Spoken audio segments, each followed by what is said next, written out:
Mina ngu-Vicky Masuku. Ngihlangane noDudu Khoza, u-LadyD. Ngicabanga ukuthi kwaku-1993 ngizosebenza emsakazweni uKhozi FM. Wayesefikile-ke kodwa yena esevele esebenza khona. Wayeyimeneja yami yokuqala okhozini. Ngishintshe nje imeneja ey'ninganyana kodwa imeneja yami yokuqala nje kwaba uyena ngoba ngangenza iy'nhlelo zasemini ngaleso sikhathi ezayidume ngokuthi ezabantu besifazane. Mhlambe ngisasho njalo nje angisho ukuthi kwakuqaleke kanjalo ukuthi le y'nhlelo uhlelo lwango-9 to 12 luqondene nabantu besifazane. Kodwa kwathi mangabe seluthathwa uDudu wathi nje cha mina ngifuna emaresiphi la. Uma eba khona kulungile ayoba khona kodwa ngizogxila kubantu besifazane kuphela. Ngithanda ukuthi nje ngisabalale. Walishintsha-ke uhlelo lika-9 to 12 lwavele lwasabalala lwathinta abantu abaningi abahlukahlukene. Mhlawumbe ngingaze ngikante kakhulu ngoba kuthiwa ngikhulume ngale ncwadi kaDudu. uMabizwa Sabele, isikhukhukazi esimatshweletshwele. Ngicela ukuqala ngokuthi uMabizwa Sabele.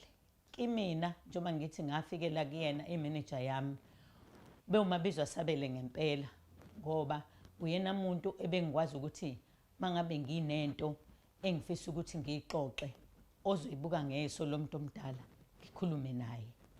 Kimina-ke uMabizwa Sabele mncane nginami ngeminyaka kodwa ubekwazi ukuthi anginike izeluleko ezingenza ngivuleke amehlo. Ngizokhumbula nje okukodwa noma ngithi okubili empilweni yami engakwenzelwa uyena. Okokuqala okungikhuthaza ngathi mangimtshela ukuthi ngirejistile ngifuna ukuyokwenza i-degree e-UDW, wangikhuthaza ukuthi nje ngenza into enhle angikhuthale angenze.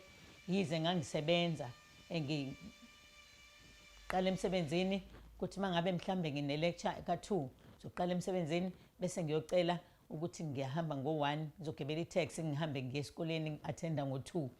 Mhlambe mayu-2 to 3 ngo-3 ngiyabuya ngoba phela siphuma ngo-4. Angikwazi ukuthi ngithi hayi usuku selonakele.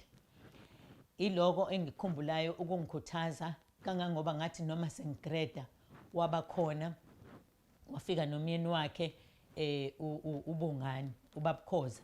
Ngithanda ukumbiza-ke ngomkhathini. Umkhathini naye ugcine sefana nesihlobo sami noma nomngani wami ngenxa kaMabizwa Sabele lo owuDudu Khoza. Okwesibili ngikhumbula kukhona into eyayingiphethe kabi kakhulu emsebenzini.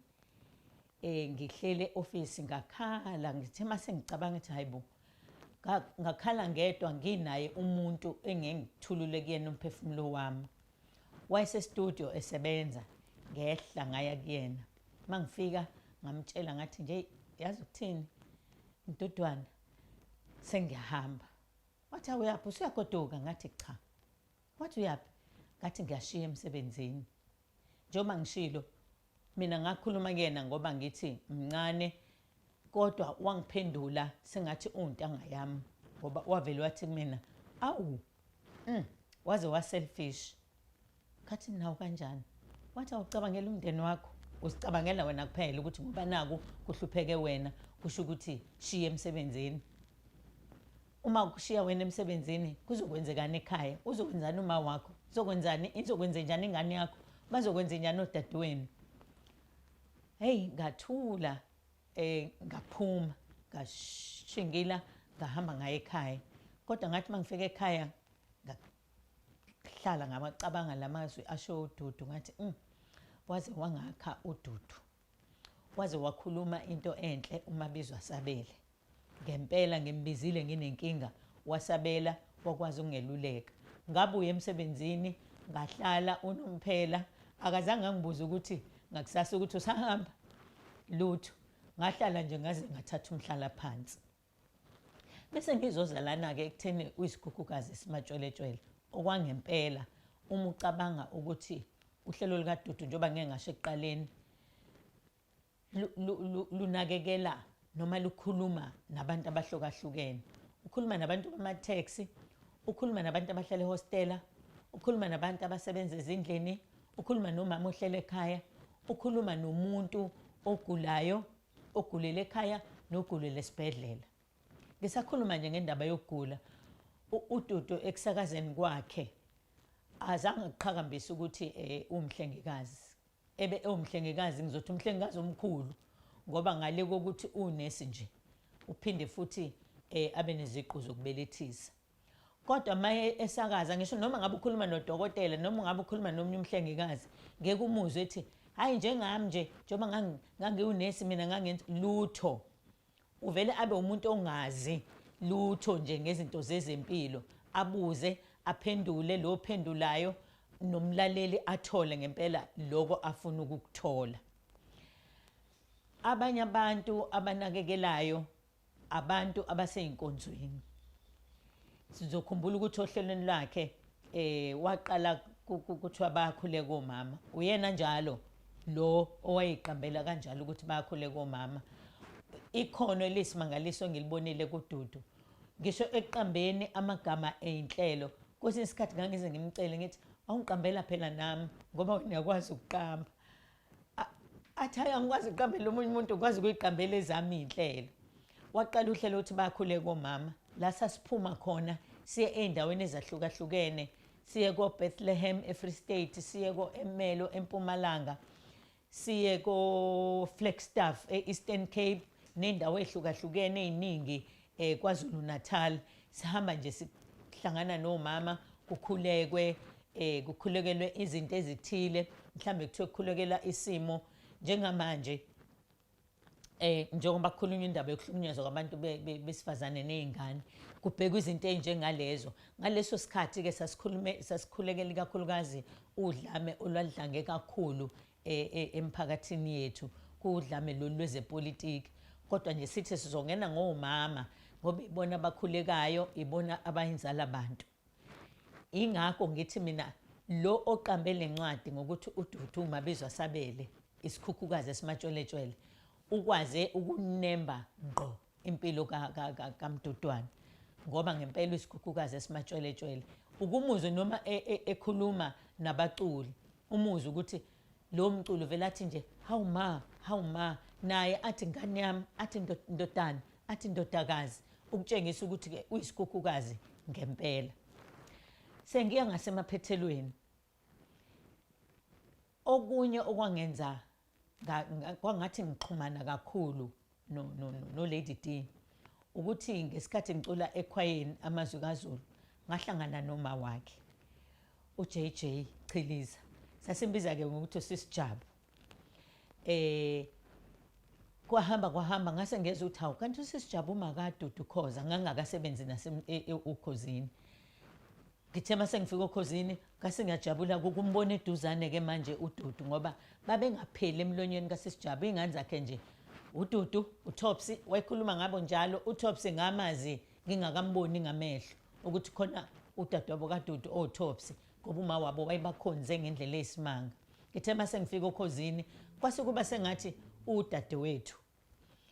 Saxhumana nasekhaya bamkhonza, kwaxhumana nanokuthi wake wasebenza nomalumekazi wami, kwangathi sesiyihlobo naye ngendlela avuleleke ngayo lesikhukhukazi esimatsheletshelwe. Ngithi-ke sengiphetha ngikufisela okuhle kodwa Mdudwane, inkosi ikugcine.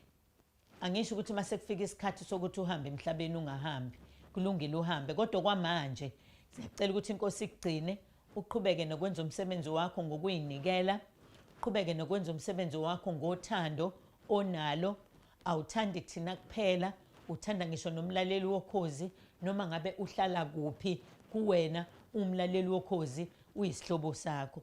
Sengathi zonke iy'nhlelo ozenzayo zingaba impumelelo.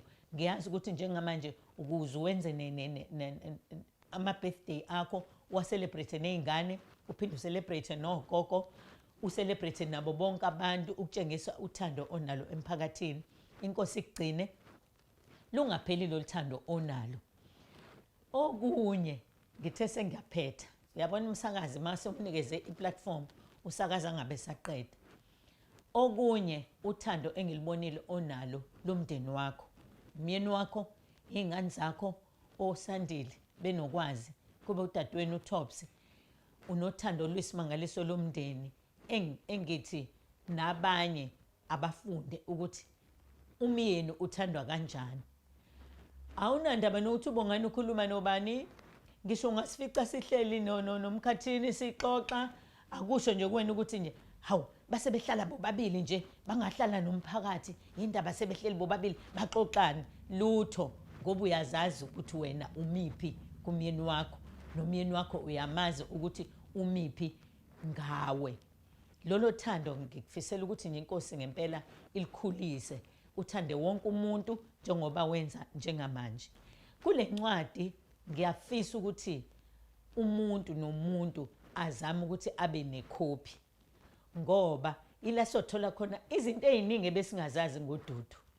Mhlambe mina ngikhe phezulu mangithi nje uyingane kaJJ Chiliza uMadluli. Encwadini usuzokuthola-ke kujule ukuthi wayafundaphi, wakhulaphi, sesikhulume naye, sikhulume ngoSplenza, umuntu angazi ukuthi yini iSplenza kanti se-Esperanza ngala eSouth Coast. Sibiza ngendlela okubizwa ngayo-ke ngala ngakithi. Nami ngimtshela ukuthi hayibo, kunendawo ngala ngakithi umthetho wayeCarolina, kodwa abantu bakhona bathi iGalini. Sinendlela yethu nje esixhumana ngayo, sizwane thina ngayo. Konke lokho uzokuthola encwadini le ethi uDudu Khoza, uMabizwa Sabele, isikhukhukazi esimatshweletswele.